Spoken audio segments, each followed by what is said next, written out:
What's up, guys? Today I'm sharing a video that I made for the two futsal teams that I'm coaching this winter. It is an introduction to futsal with some basic rules, and then it goes over the first two attacking patterns, attacking pattern 1 and attacking pattern 2. Now, for some of you guys who've been with me for a while, I have some older videos on futsal, but that's really way before I got into it, and quite frankly are not futsal videos. They're more five-a-side videos. Futsal is a very different game than soccer or football. It is much more rotational based, movement based. The tactics are different. And while it's a great development product for soccer, the coaching and the management is totally different. So I hope you enjoy it. Hey guys, I wanted to make a quick video here just going through some basic futsal rules and then going through the first two attacking patterns. And we worked on those with the first futsal practice. So if you weren't there, this will be a good introduction to those.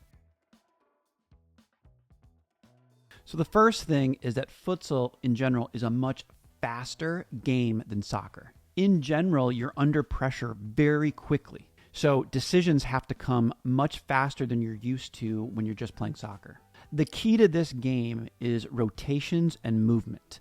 Okay, you're trying to move and rotate to fool defenders. It's key to move the ball quickly and get the ball either off your foot quickly or dribble forward quickly. We're just going to start with our basic positions. So certainly we have a goalkeeper, but we also have a fix. We have two wings and a pivot or pivot.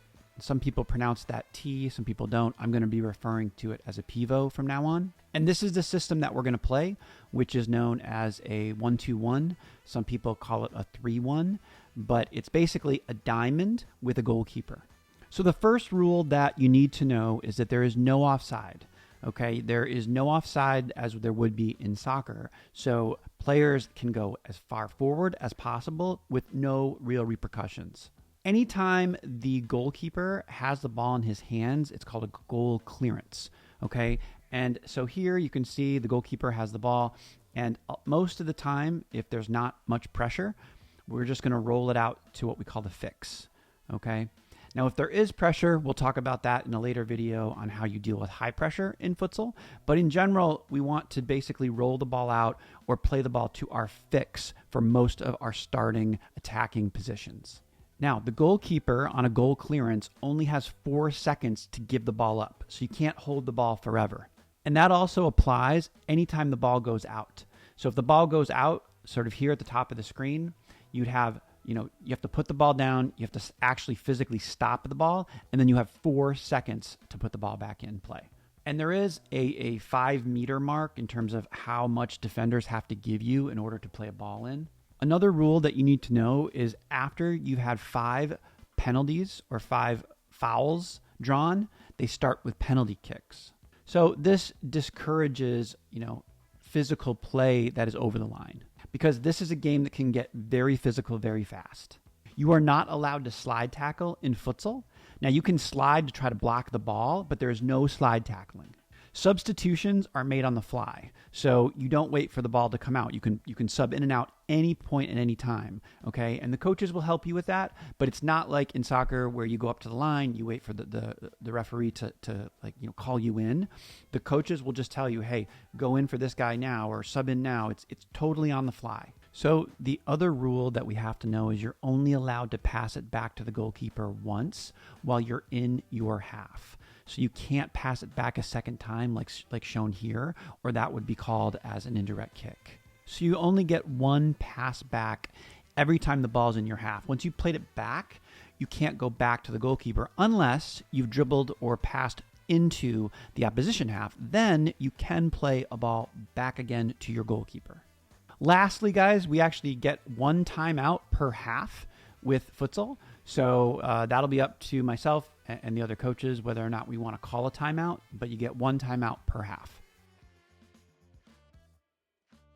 So guys, pattern number 1 is a rotation between the fix and the wing, where the wing comes down and the fix sets a pick. So we'll go through it really quickly here. You can see our goalkeeper has the ball. He's going to go ahead and play it to our fix.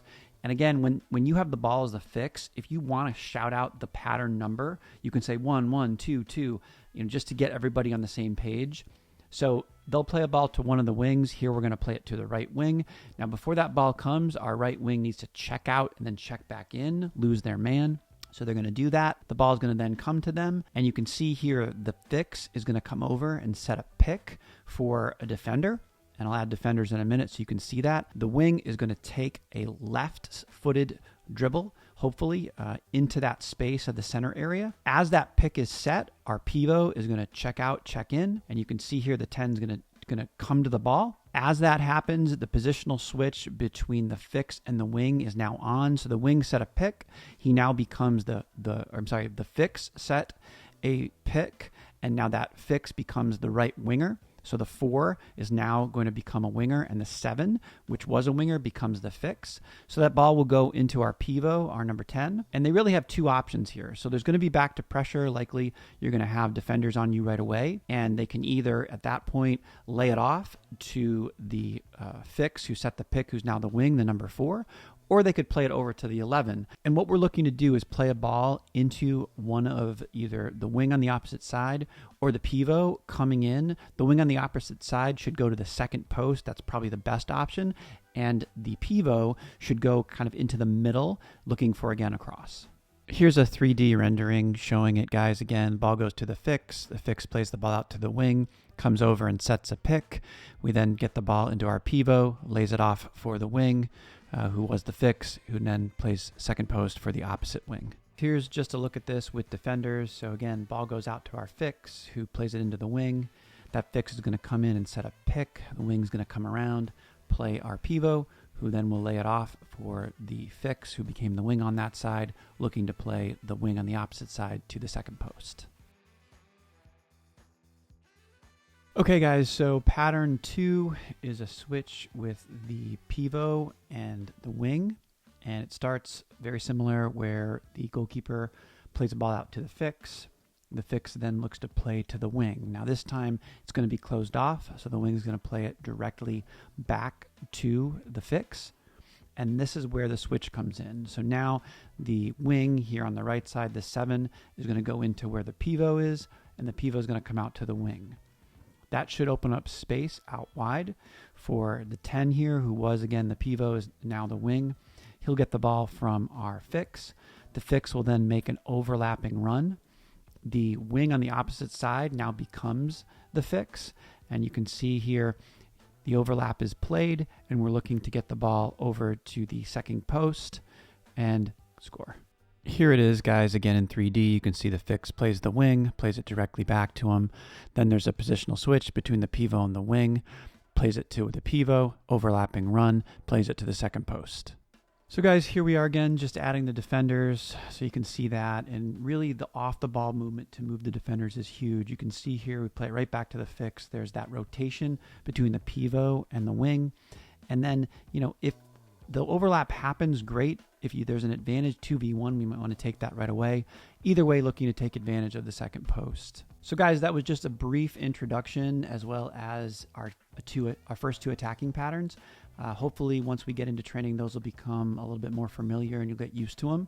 And I'll be out with maybe another video on a couple more attacking patterns and how we're going to handle corners and defending.